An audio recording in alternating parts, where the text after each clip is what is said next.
नमस्कार, सत श्रीकाल, आदाब, किम छो, जय हिंद, जय भारत। मेरा नाम है आशु। कैसे हैं आप सब? Welcome back to my YouTube channel. Last week एक वीडियो मैंने डाली थी अपने चैनल पर एयर इंडिया से रिलेटेड, और आज की जो वैकेंसीज़ है वो एविएशन इंडस्ट्री में वो विस्तारा एयरलाइन में है, उसके बारे में आपसे आज बात करूंगा। एविएशन के बारे में वीडियोस हमेशा बनाता रहता हूं, और जब मैंने वीडियो बनाना दोबारा स्टार्ट किया था तो सोचा था कि कंटिन्यूटी में इसको रखूँगा, लेकिन लास्ट वीक से कुछ चीज़ें ऐसी हुई हैं मेरे साथ कि उसने मुझे एक मेंटल शॉक, मेंटल ट्रॉमा दिया, and still I am facing this issue. Actually मेरा वीडियो बनाने का बिल्कुल मन नहीं था, पर क्योंकि अपने आप को मोटिवेट रखना है। मेरे एग्ज़ाम है कल से, और पिछले एक वीक से मैंने एग्ज़ाम की तैयारी भी नहीं की है। जिन लोगों को नहीं पता मैं उनको बता दूं, मैं पढ़ाई कर रहा हूँ अपनी LLB की, और मेरा फर्स्ट ईयर है। बहुत टफ़ है एंड इजी नहीं है फॉर मी, जॉब के साथ LLB एंड ये सब काम, पर फिर भी बड़ी मुश्किल से समय निकालता हूँ। तो ये सब चीज़ें हो रही थी, तो मुझे लगा कि यार दोबारा ट्रैक पे आना चाहिए। तो जो ज़िंदगी में लोग आगे बढ़ जाते हैं उन्हें आगे बढ़ने दो, और अपने आप को भी फोकस रखना चाहिए अपने काम पर। तो फोकस नहीं खोने देना चाहता, इसलिए मैं वीडियोस बना रहा हूँ। खैर, ये तो मेरी थोड़ी पर्सनल लाइफ होगी, मुझे डिस्कस नहीं करनी चाहिए थी यहाँ पर, बट हूँ तो इंसान ही, दिल है मेरे पास भी, डिस्कशन हो जाता है, पर कोई नहीं। सो वीडियो को स्टार्ट करते हैं इस तरीके से कि विस्तारा एयरलाइन में कैबिन क्रू की कुछ वैकेंसीज़ निकली हैं, और उसी कैबिन क्रू की वैकेंसीज़ के बारे में बात करूंगा। अगर आप विस्तारा की वेबसाइट पर जाएंगे ना, तो विस्तारा की वेबसाइट पर आप जब कैरियर के ऑप्शन में जाकर के करंट ओपनिंग में जाएंगे तो कैबिन क्रू का एक ऑप्शन आता है। उस कैबिन क्रू के ऑप्शन का मैं लिंक आपको प्रोवाइड करा दूंगा डिस्क्रिप्शन बॉक्स में। उसको जब आप ओपन करेंगे तो उसमें एक कैबिन क्रू की वैकेंसी अपलोडेड है, जो कि उन्होंने पोस्ट की है 6 दिसंबर 2022 को। 6 दिसंबर को अपडेट की है, एंड थोड़ी सी रिस्पॉन्सिबिलिटीज़ बता देता हूँ कि रिस्पॉन्सिबिलिटीज़ क्या क्या होती हैं, थोड़ी सी स्किल्स बता देता हूँ, देन वर्क एक्सपीरियंस कितना चाहिए, क्वालिफिकेशन क्या चाहिए, और एलिजिबिलिटी क्राइटेरिया क्या होता है, और किस तरह आपको अप्लाई करना है। ठीक है, की रिस्पॉन्सिबिलिटीज़ में आपको safety equipment checks and ensure their availability and functionality, safety demonstration to passengers prior to takeoff, and secure of aircraft door prior to takeoff, and ensure that the cabin is free of loose items which might impede emergency evacuation. Okay, see, थोड़ी सी एक simple सी language में if I से to you, cabin crew का जो काम होता है ना, वो बहुत रिस्पॉन्सिबिलिटी से भरा होता है। It's not a easy thing to actually, hattrick भी होता है और रिस्पॉन्सिबिलिटी से भरा होता है। अगर आपको लगता है कि कैबिन क्रू केवल एक अच्छे कपड़े पहन के, परफ्यूम लगा के फ़्लाइट के अंदर काम करती हैं, तो ये हकीकत इससे बहुत दूर है। जब आप खुद फील्ड में उतरेंगे, जब आप खुद काम करेंगे, तो शायद आपको इन चीज़ों का एहसास होगा कि ये बहुत हार्ड टास्क है, बहुत हार्ड वर्किंग चाहिए इसमें, और पेशेंस चाहिए सबसे ज़्यादा चीज़ है। और एक चीज़ मैंने सीखी अपने 10 साल के एविएशन इंडस्ट्री के कैरियर में, वो चाहिए आपको ठहराव। अगर आपके अंदर पेशेंस नहीं है, आप ठहराव नहीं है आपके अंदर, तो या आपके अंदर सुनने की क्षमता नहीं है, तो अगर ये क्वालिटीज़ ओवरऑल आपके अंदर नहीं है, तो कैबिन क्रू का या जो सर्विस इंडस्ट्री का डिपार्टमेंट है ना, वो आपके लिए नहीं बना है। सो बात करते हैं, ये तो कैबिन क्रू के बैकग्राउंड की चीज़ें मैं आपको बता रहा हूँ, लेकिन बहुत सारी चीज़ें ऐसी हैं तो जो आपको टाइम से समझ में आएंगी, बाय द टाइम आप सीखेंगे। और टाइम कैसे देंगे? जब आप खुद इंटरव्यू में अपीयर होंगे कैबिन क्रू के लिए, तब आप को एक्सपीरियंस होगा इन चीज़ों का। इन फ्लाइट सर्विस बता देता हूँ कि आपका क्या क्या काम होता है फ़्लाइट के अंदर। जब आप कैबिन क्रू की तरह काम करते हैं, तो उस फ्लाइट के अंदर क्या क्या काम आपको करने पड़ते हैं। Pre boarding task, pre boarding का मतलब होता है बोर्डिंग से पहले, जैसे बोर्डिंग स्टार्ट नहीं हुई, कैबिन क्रू जहाज़ के अंदर चले गए। Such a check on the availability of required food and beverage as well as in flight amenity items. सबसे पहले कैबिन क्रू का काम होता है जो मील्स होते हैं उसके अंदर, जो रिक्वायर्ड मील है, सपोज 100 पैसेंजर हैं तो उसी हिसाब से मील होना चाहिए। इकोनॉमी क्लास में 100 पैसेंजर है, बिजनेस क्लास में आपके 10-12 पैसेंजर हैं, तो बिज़नेस क्लास का मील, और मील जो है वो हमेशा एक्स्ट्रा लेके चलते हैं 1-2। उसका रीज़न ये है कि कभी किसी को रिक्वायरमेंट पड़ जाए, ख़राब हो जाए, बहुत सारी चीज़ें होती हैं, तो मील चेक करना होता है। मील का मतलब खाना जो हम प्रोवाइड कराते हैं पैसेंजर्स को on board. Boarding of customer, welcoming and directing dam two seats. Boarding of customer का मतलब होता है जब आप एयरक्राफ्ट के डोर पर इस तरह से खड़े होते हैं मैं एयर इंडिया का आपको बता रहा हूँ, फोल्ड हैंड करके नमस्कार करते हैं। आप नमस्कार करेंगे और जैसे ही आप एयरक्राफ्ट के डोर के अंदर एंटर करेंगे तो वो आपका बोर्डिंग कार्ड देखेंगे। उस बोर्डिंग कार्ड पे आपका नीचे कॉर्नर पे सीट नंबर लिखा होता है, वो सीट नंबर देख करके आपको डायरेक्शन देंगे कि आपको इस सीट पे जाना है, इस सीट पे जाना है। एक तो काम ये हो गया, ठीक है। दूसरा, providing assistant with stowage of carry on luggage and where necessary, serving of welcome drinks.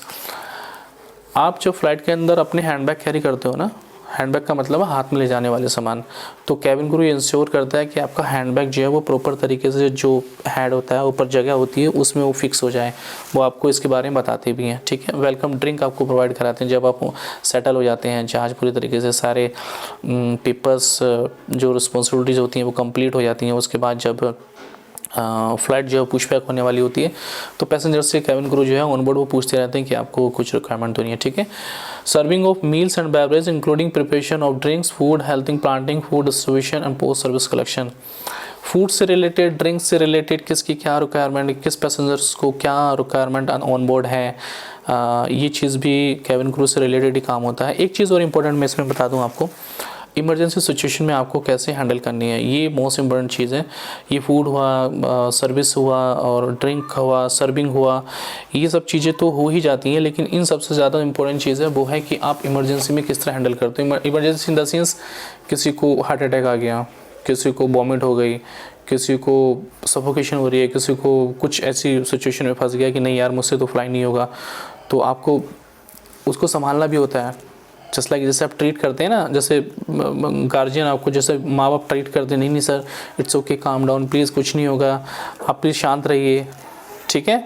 बहुत सारी सिचुएशन आपकी ऐसी आएंगी ज़िंदगी में जिनका आपको अनुभव होगा, उनसे आप सीखेंगे। और ये सीखेंगे कैसे, जब तक आप खुद उसको फेस नहीं करेंगे। Respond to customer request and fulfil them as much as possible. Customer की कोई भी अगर आपकी रिक्वेस्ट होती है तो उसको फुलफिल करना। Ensure orderly disembarkation of customer after landing. On board जितनी भी फैसिलिटी होती हैं उसके होने के बाद जब फ्लाइट लैंड हो जाती है डेस्टिनेशन पे, दरवाजे खुलते हैं, पैसेंजर्स उसके अंदर से डिप्लेन होते हैं, डिसएम्बार्केशन होता है, वो भी प्रॉपर तरीके से कराना एक तरीके से कैबिन क्रू की रिस्पॉन्सिबिलिटी होती है। एडमिनिस्ट्रेटिव ड्यूटीज़ भी होती हैं कैबिन क्रू की कुछ, जैसे attending pre flight briefings, to be apprised of flight handling requirements. Briefing होती है, ब्रीफिंग सेशंस में फ़्लाइट के पहले कोई डॉक्यूमेंटेशन होते हैं, अगर इंटरनेशनल जा रहे हैं तो उसका एक अलग प्रोसेस है, डोमेस्टिक अगर आप फ़्लाइट ऑपरेट कर रहे हैं तो उसका अलग एक प्रोसेस है। मैं एक अलग से इस पर वीडियो ज़रूर बनाऊंगा कि इंटरनेशनल में कैबिन क्रू अपने साथ साथ क्या क्या कैरी करते हैं और क्या क्या डॉक्यूमेंट उनको फिल करने होते हैं। तो ये तो सारी ब्रीफिंग में, जब आप सपोज़ करो एक फ़्लाइट को ऑपरेट करने के लिए 5 कैबिन क्रू जा रहे हैं तो आपस में बातचीत करेंगे कि किसको कहाँ रहना है, किसको क्या करना है, किसको फ्रंट में रहना है, किसको मिडिल में रहना है, किसको बैक साइड में रहना है। ये सारे काम जो हैं वो कैबिन क्रू जो इंचार्ज होता है उसको CIC या CS बोलते हैं, कैबिन इंचार्ज या कैबिन सुपरवाइज़र, वो सब उसको देखते हैं, ठीक है। और हर एयरलाइन में अलग अलग होता है, ऐसा नहीं कि हर एयरलाइन का तरीका लगभग सेम होता है सबका। डॉक्यूमेंटेड एविएशन में सबसे अच्छी बात है कि मोस्ट प्रोबेबली जो मोस्टली डॉक्यूमेंट होते हैं वो सब लगभग इक्वल होते हैं। उनका प्रोफार्मा हो सकता है अलग ऊपर नीचे, बट एक स्टैंडर्ड एक फॉर्मेट होता है जिसके लिए वो काम करते हैं, ठीक है। तो ये तो हो गई एडमिनिस्ट्रेशन ड्यूटीज़ और इन फ्लाइट सर्विस आपकी ड्यूटीज़। अब बात करते हैं आपकी वर्क एक्सपीरियंस की। विस्तारा में स्पेशली अगर प्रायर एक्सपीरियंस कैबिन क्रू है आप, तो आपको प्रेफरेंस दी जाती है, सब में दी जाती है, not only in Vistara. If you are applying for SpiceJet and Air India also, they also give the preference for the experience cabin crew. Qualification, एक चीज़ मैं आपको और बता दूं यहाँ पर, whenever you are going for the interview in any airline, अपना पासपोर्ट हमेशा कोशिश कीजिए कि नया रिन्यूअल हुआ हो या नया वो इशू हुआ हो, क्योंकि बहुत सारे ऐसी एयरलाइन होती हैं जो कि पासपोर्ट मांग लेते हैं कभी कभी कि आपको पासपोर्ट चाहिए, या ग्राउंड स्टाफ के लिए मांग लेते हैं कि हमें 2-3 साल पहले का पासपोर्ट चाहिए, या फिर ज़्यादा पासपोर्ट पुराना नहीं होना चाहिए। तो मेक श्योर कि जब भी जाओ इंटरव्यू के लिए तो अपनी माइंड में ये क्लियर करके जाना कि हाँ मुझे जो पासपोर्ट है वो कितना पुराना होना चाहिए।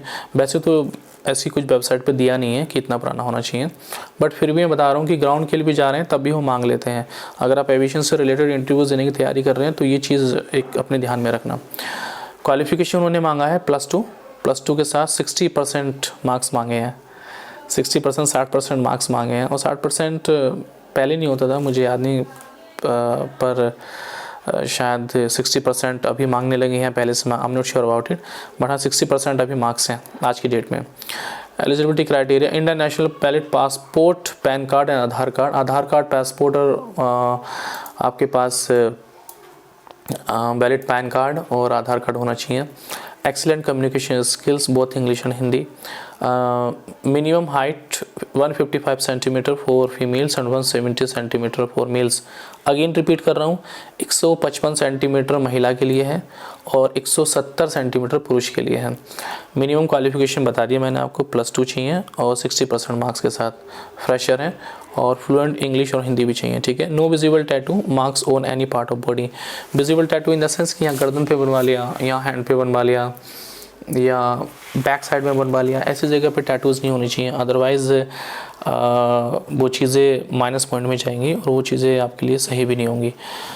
BMI range for female 18 to 22, 18 से बीच के बीच में BMI रेंज होनी चाहिए और मेल्स के लिए BMI रेंज 18 से 25। Eligibility for fresher eight the time of application, minimum age 18 साल, जो फ्रेशर हैं उनकी मिनिमम एज 18 साल और मैक्सिमम एज 27 ईयर्स, 18 से लेके 27 ईयर्स।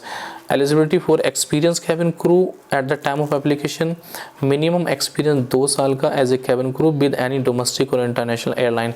विद एनी डोमेस्टिक और इंटरनेशनल एयरलाइन का मतलब है कि या तो इंटरनेशनल या डोमेस्टिक किसी भी एयरलाइन में आपको, सपोज स्पाइसजेट में है, इंडिगो में है, एयर इंडिया में है, किसी भी एयरलाइन में अगर आप हैं तो आपको 2 साल का एक्सपीरियंस होना चाहिए और maximum age 27 years, maximum age उनकी भी 27 ईयर्स मांगी है।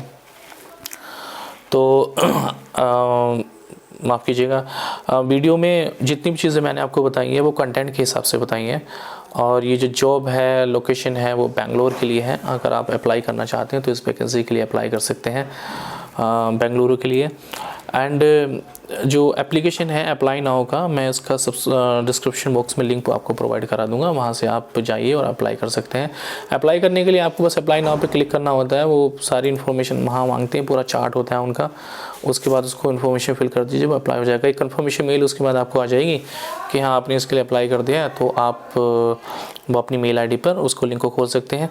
Whenever you will send a mail to the Vistara airline, they will send a revert email to you in answer. So I hope कि आपको ये वीडियो समझ में आई होगी, थोड़ी सी इन्फॉर्मेशन आपको क्लियर हो गई होगी अगर आप कैबिन क्रू के इंटरव्यू के लिए जा रहे हैं। एंड कभी भी जाएं इंटरव्यू के लिए तो जो पूरी उनकी रिक्वायरमेंट है उसको पढ़ के जाइए। उसमें अगर डाउट रहता है तो बाद में कई मैंने देखा है कि कैंडिडेट जाते हैं फिर वहाँ पूछते हैं कि यार ये नहीं है हमारे पास, ये नहीं है। ऐसा मत कीजिए, आपका दिन ख़राब होगा, समय ख़राब होगा और आपको अच्छा भी नहीं लगेगा। So wish you all the very best सभी लोगों के लिए जो एविएशन इंडस्ट्री में कैरियर बनाना चाहते हैं। अगर ये बोल देता हूँ यार, मन कर रहा है, अगर ये वीडियो पसंद आई है तो लाइक, सब्सक्राइब और शेयर ज़रूर कर दीजिए। एंड खुश रहिए, मुस्कुराते रहिए, हंसते रहिए एंड खुश रहिए। खुश रहना बहुत ज़रूरी है अपने आप के लिए। दुनिया तो बनना लगी हुई है। चलिए मिलता हूँ ऐसी किसी नेक्स्ट वीडियो में, तब तक के लिए जय हिंद, जय भारत, वंदे मातरम।